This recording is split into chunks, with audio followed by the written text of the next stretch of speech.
Bonjour à tous, aujourd'hui je vais tester pour vous un étui Mizar pour iPad de première génération, deuxième et troisième génération.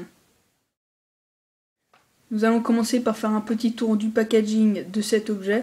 Donc déjà ici on a Mizar, ensuite ici on a Mizar for the New iPad, bien qu'il soit également compatible avec l'iPad 1 et 2. Ici on a iPad Smart Sleeve, et ensuite ici donc on a des informations, donc par exemple ici qu'il est compatible avec le smart cover, c'est-à-dire que si vous mettez votre iPad muni d'un smart cover à l'intérieur de cette housse, et bien cela marchera également parfaitement. Donc ensuite, à l'arrière, donc on retrouve deux informations. Donc une pour dire déjà que c'est compatible avec que vous pouvez mettre votre iPad à 55 degrés, donc levé à 55 degrés, donc on verra ça tout à l'heure, et à 23 degrés. Puis ici, donc on a une information comme quoi la housse peut également faire office d'housse de transport, c'est-à-dire que vous glissez votre iPad à l'intérieur et celui-ci sera parfaitement protégé. Donc sans plus attendre, nous allons ouvrir la boîte de cet objet. Donc elle s'ouvre comme ici, ici il y a Open Air, donc on tire ici et cela s'ouvre. Donc ensuite il nous suffira de tirer lorsque la housse est sortie de son emballage. Donc déjà ici on peut remarquer la coloris, donc ici c'est du gris foncé avec du marron, mais sachez qu'elle est également disponible en gris clair et blanc ici. Donc on va commencer par faire un petit tour côté design. Donc déjà ici on a la fermeture qui est aimantée pour pouvoir fermer la housse correctement et que l'iPad ne risque pas de sortir lorsque vous vous en servez.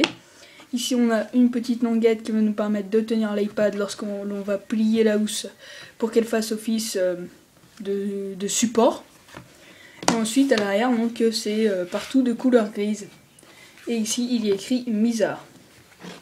Donc on va tout d'abord commencer par plier la housse. Donc on l'ouvre, on la plie de cette manière et on la dépose ici.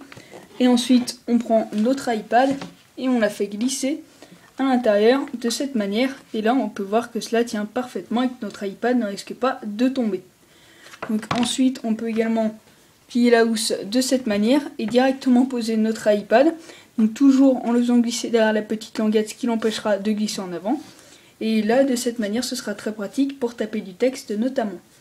Donc la troisième fonction de cette housse, eh bien c'est tout simplement donc une option assez basique. C'est que l'on peut ranger notre iPad à l'intérieur de cette manière et refermer la housse, et notre iPad tiendra parfaitement à l'intérieur, et grâce à l'aimant qui permet de bien tenir la languette ici, et bien l'iPad ne risquera pas de tomber et cela tiendra parfaitement. Pour finir, sachez que vous pouvez acquérir cette housse de protection au prix de 54,95 € sur le site de notre partenaire maximobilshop.com. Un lien est disponible dans la description de la vidéo pour vous aussi vous le procurer. Je vous remercie de regarder ce test et à très bientôt pour de nouvelles vidéos.